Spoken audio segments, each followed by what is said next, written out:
আমরা আজকে গেছিলাম দাইসুতে। দাইসু হইল ইয়াগুইয়েন মানে ১০০ ইয়েনের শপ। সেখানে ৩০০ ইয়েন, ৫০০ ইয়েনেরও জিনিস পাওয়া যায়। কিন্তু বেশিরভাগ ক্ষেত্রেই ১০০ ইয়েনের জিনিস পাওয়া যায়। যে নিয়েছিলাম ২ টা চকলেট, লিচু আর লেবু, ২ টা পাট শাকের বীজ।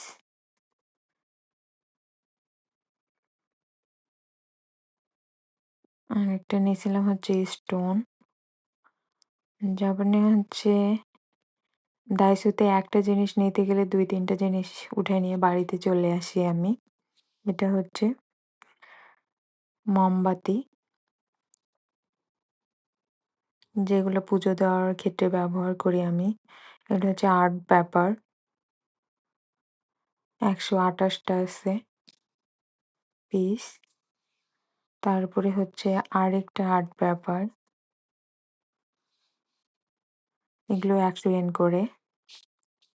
এই ক্লিপটা ভালো লাগছে, হেয়ার ক্লিপ। এটা বাতি, অনেক সুন্দর, কিউট কিউট। এটা একটা গাম। তার সাথে নিয়েছিলাম একটা কটন। তার সাথে নেওয়া হয়েছে একটা টিস্যু বক্স। এটা কিচেন ওয়ালপেপার। এই যে এতগুলো জিনিস কেনা হয়েছে, গেছিলাম একটা জিনিস কেনার কথা বলে, এতগুলো কিনে বাড়ি চলে আসছি।